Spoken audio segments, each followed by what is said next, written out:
KPCC ആസ്ഥാനത്തും അതുപോലെ തന്നെ വിവിധ DCC ഓഫീസുകളിലും അതുപോലെ നേതാക്കളുടെ വീടുകളിലുമൊക്കെ ഒത്തുചേർന്നിരിക്കുന്ന പ്രവർത്തകർക്ക് നിരാശരായി ഇന്ന് മടങ്ങേണ്ടി വരുമോ? കാരണം മണിക്കൂറുകളായി കാത്തുനിന്ന് ക്ഷമ നശിച്ച് ഇന്നത്തേക്ക് പ്രഖ്യാപനം ഉണ്ടാവില്ല എന്നറിഞ്ഞ് ഈ പ്രവർത്തകർക്ക് ഇന്ന് പിരിഞ്ഞു പോകേണ്ടി വരുമോ എന്ന സംശയമാണ് ഇപ്പോൾ തോന്നുന്നത്. കാരണം കോൺഗ്രസ് ആ പ്രഖ്യാപനം, മുഖ്യമന്ത്രി ആര് എന്ന പ്രഖ്യാപനം ഒരുപക്ഷെ നാളത്തേക്ക് മാറ്റിയേക്കാം, അല്ലെങ്കിൽ ഇന്ന് അർദ്ധരാത്രി മാത്രമേ ഉണ്ടാകൂ എന്നും പറയപ്പെടുന്നു. ഇതെല്ലാം പറയപ്പെടുന്ന കാര്യമാണ്, ആരും ഉറപ്പിച്ചും സ്ഥിരീകരിച്ചും പറയുന്നതല്ല എന്ന് പ്രേക്ഷകരോട് പറഞ്ഞ് ഓർമ്മിപ്പിച്ച് തന്നെ പോകേണ്ടതുകൂടിയാണ്.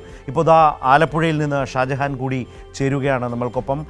ഞാൻ മനസ്സിലാക്കുന്ന ഷാജഹാൻ, ഇതെവിടെയാണ്? DCC ഓഫീസിന് മുമ്പിലാണോ ഉള്ളത്? രമേശ് ചെന്നിത്തല അവിടെയാണുള്ളത് അല്ലേ? ആലപ്പുഴയിലാണുള്ളത് അതോ ആലപ്പുഴയിൽ തന്നെ ഹരിപ്പാടാണോ? അദ്ദേഹത്തിൻ്റെ മണ്ഡലത്തിലാണോ?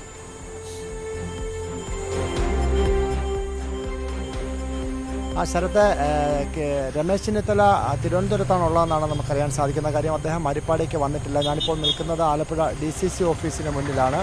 രമേശ് ചെന്നിത്തലയുടെയും KC വേണുഗോപാലിൻ്റെയൊക്കെ തട്ടകമാണ്. സ്വാഭാവികമായിട്ടും ഇവരിൽ ആരെങ്കിലുമാണ് മുഖ്യമന്ത്രി സ്ഥാനാർത്ഥിയായി വരുന്നതെങ്കിൽ സ്വാഭാവികമായിട്ടും ഇവിടുത്തെ നേതാക്കൾ ഒരുപക്ഷെ അവർക്കെങ്കിലും സൂചന ലഭിക്കും. അങ്ങനെ വരുമ്പോൾ ഇവിടെ പ്രവർത്തകരുടെയും ഒക്കെ നല്ലൊരു തിരക്ക് നമുക്ക് കാണാൻ സാധിക്കും.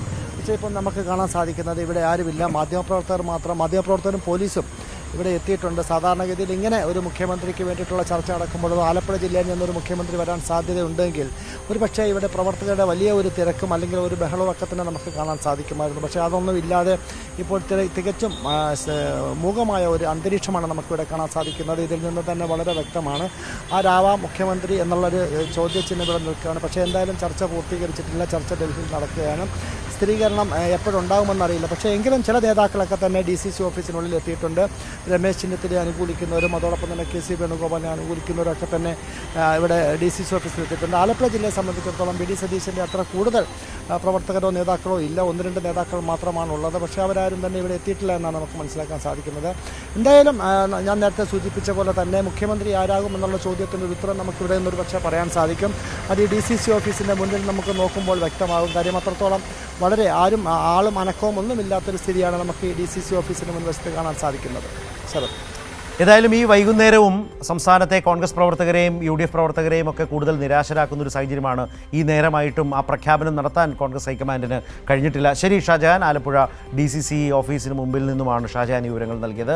പ്രവർത്തകർ പലയിടത്തും പിരിഞ്ഞു പോയിട്ടുണ്ട്. ഖാർഗെ രാഹുൽ കൂടിക്കാഴ്ച അവസാനിച്ചുവെങ്കിലും പൊടുന്നനവേ അവിടെ നിന്നൊരു തീരുമാനം വന്നിട്ടില്ല. ആ തീരുമാനം ഇനി എപ്പോൾ പ്രഖ്യാപിക്കും എന്നുള്ളതിൻ്റെ കാത്തിരിപ്പാണ്.